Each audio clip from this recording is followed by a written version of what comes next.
आपको कुछ बातें मैं बताने जा रहा हूँ, पूरा ध्यान लगा के सुनना।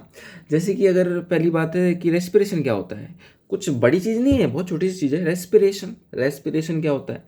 तो रेस्पिरेशन एक प्रोसेस है। प्रोसेस प्रोसेस क्या होता है? कुछ भी काम, जो भी मतलब कुछ भी हो रहा होता है ना, उसको प्रोसेस कहते हैं। जैसे ये एडमिशन प्रोसेस, आपको एडमिशन कराना है तो एडमिशन का एक प्रोसेस होता है कि आपको फॉर्म भरना होगा, जमा करना होगा, फीस जमा करनी होगी, वगैरह वगैरह। आपको टीवी देखना है तो टीवी देखने के लिए क्या प्रोसेस है? स्विच ऑन करना पड़ेगा, रिमोट से ऑन करना पड़ेगा, चैनल चलाना पड़ेगा।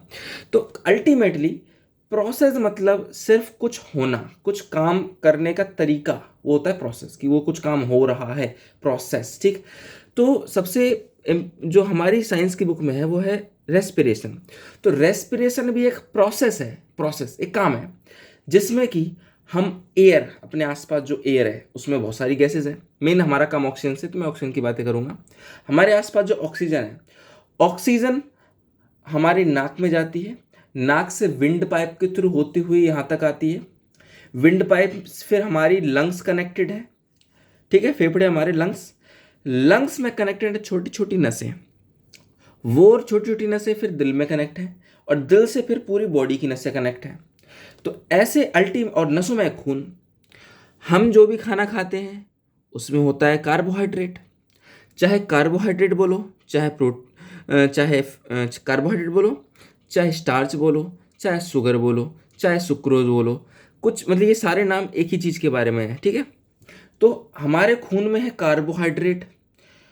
हमने सांस ली, ऑक्सीजन हमारे बॉडी के अंदर गई, हमारी लंग्स में, लंग्स से गई हमारे खून में, हमारे खून में क्या है?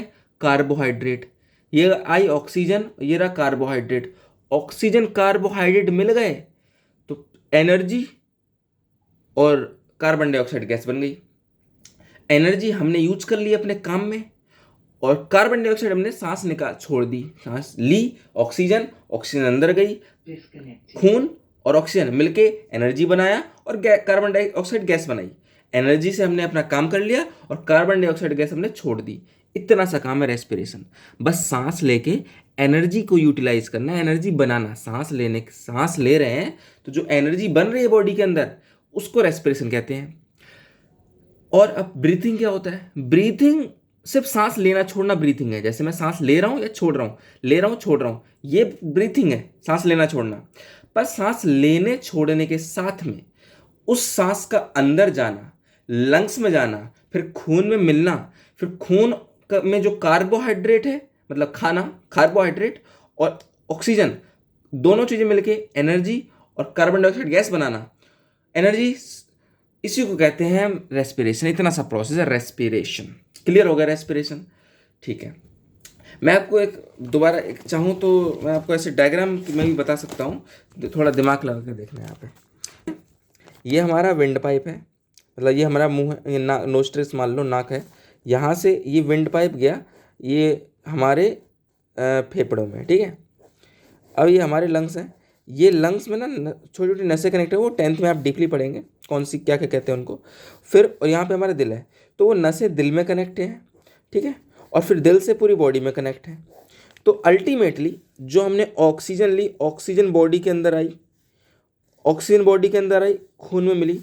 ऑक्सीजन और खून में क्या है? कार्बोहाइड्रेट है, शुगर मैं बोलता हूँ, सिंपल शुगर। जैसे ये दोनों चीज़ मिली, क्या बन गया? एनर्जी बन गई और कार्बन डाइऑक्साइड गैस निकल गई। इतनी सी बात है, 6 बार बता दिया है। अगर अभी भी आपको डाउट हो तो मेरे से आप पूछ सकते हैं। सिंपल सी बात है, ऑक्सीजन ली, शुगर मिली, एनर्जी और कार्बन डाइऑक्साइड गैस बन गई। इतना सा प्रोसेस है रेस्पिरेशन। ठीक है, सिर्फ सांस लेना छोड़ना, इनहेलेशन एक्सहेलेशन होता है ब्रीथिंग। इन मतलब सांस लेना, इनहेलेशन, एक्सहेलेशन मतलब सांस छोड़ना। क्लियर? रेस्पिरेशन क्लियर हो गया। अब सेकंड पॉइंट है न्यूट्रिशन क्या होता है। न्यूट्रिशन समझ लो, न्यूट्रिशन हम जो खाना खाते हैं, खाना खाने के बाद जो हम एनर्जी बनाते हैं, फिर उस एनर्जी का यूज करते हैं, उसे न्यूट्रिशन कहते हैं। न्यूट्रिशन भी एक प्रोसेस है। Nutrition is the process in which we intake food and utilise the food energy and create energy and utilise energy. मतलब अल्टीमेटली हम खाना खाते हैं, उस खाने से जो एनर्जी बनाते हैं वो फिर अपना काम करते हैं, यूटिलाइज करते हैं। तो वो एनर्जी बनाना और एनर्जी का यूज करना ही न्यूट्रिशन है, खाना खा के। न्यूट्रिएंट क्या होता है? जो न्यूट्रिशन में जो हमको मिलता है, न्यूट्रिशन मतलब खाना खाना, एनर्जी बनाना। तो खाना खाने, तो हम खाना खाते हैं, हमारी थाली में 5 चीज़ें होती हैं खाना खाने की थाली में। Carbohydrate, protein, fat, vitamin, mineral and water, 5 चीज़ें। कार्बोहाइड्रेट हमको एनर्जी देता है, फैट हमको मोटापा देता है, मोटापा भी देता है और गर्मी, बॉडी को भी गर्म रखता है। प्रोटेक्शन भी देता है, जैसे कोई मान लो या मेरे अगर यहाँ पे थोड़ी फैट है तो मैं ऐसे मारा, मैंने हिट किया तो उस फैट ने मेरी चोट को सोख लिया, ठीक है, तो प्रोटेक्शन भी देता है। कार्बोहाइड्रेट एनर्जी देता है, फैट प्रोटेक्शन देता है, और ये भी एनर्जी की तरह काम करता है कब, जब कार्बोहाइड्रेट ना हो हमारी बॉडी में, जैसे हम भाग रहे हैं बिना खाना खाए। तो इसलिए इंसान पतले होते हैं जब कम खाना खाते हैं, लेकिन वो गलत तरीका है पतले होने का। तीसरा है प्रोटीन। प्रोटीन क्या करता है, बॉडी बनाता है, बॉडी बिल्डिंग फूड होता है। विटामिन्स एंड मिनरल्स हमारी कमी, जैसे आँखों की हेल्थ वगैरह, आँखों की हेल्थ, दांतों की हेल्थ, नाखून, बाल, हेयर वगैरह, ये सब विटामिन और मिनरल कंप्लीट करते हैं हमारी कमियाँ। तो ये 5 चीज़ होती है हमारे खाने में। इन्हीं 5 चीज़ों को कहते हैं न्यूट्रिएंट। ये न्यूट्रिएंट हम खाते हैं, एनर्जी बनाते हैं, ये न्यूट्रिशन होता है। क्लियर? न्यूट्रिएंट ये 5 चीज़ें हमारे खाने में खाते हैं, 5 चीज़ें, और न्यूट्रिशन उस प्रोसेस को कहते हैं। अब इसमें कई चीज़ें आती हैं, दाल, चावल, चीनी। जैसे दाल में प्रोटीन होता है, रोटी में कार्बोहाइड्रेट होता है, चावल में फैट होता है, ऑयल, चावल में भी कार्बोहाइड्रेट होता है, ऑयल में फैट होता है, घी में फैट होता है, दूध में कैल्शियम वगैरह होते हैं, विटामिन वगैरह, मिनरल वगैरह, विटामिन होते हैं। तो ये सारी चीज़ें हो गई। तो ये न्यूट्रिएंट हो गया, न्यूट्रिएंट खाया, एनर्जी बनाया, न्यूट्रिशन। सांस ली, एनर्जी बनी, रेस्पिरेशन।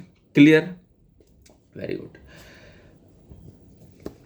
अगर मैं इसकी डेफिनेशन, अगर मैं आपको बता दूंगा क्या कैसे याद करनी है। मेन चीज़, हाँ, रेस्पिरेशन का थोड़ा सा और बताता हूँ। रेस्पिरेशन होते हैं 2 प्रकार के। देखो, रेस्पिरेशन होते हैं 2 प्रकार से। एक होता है कि, देखो, रेस्पिरेशन होता है 2 प्रकार का। रेस्पिरेशन में मैंने क्या बताया कि हमें ऑक्सीजन चाहिए और शुगर चाहिए, है ना, ऑक्सीजन और शुगर चाहिए। तो इस हिसाब से 2 प्रकार का होगा। एक रेस्पिरेशन ऐसा जिसमें ऑक्सीजन होगी, एक रेस्पिरेशन ऐसा होगा जिसमें ऑक्सीजन नहीं होगी। ये कौन करता है भाई?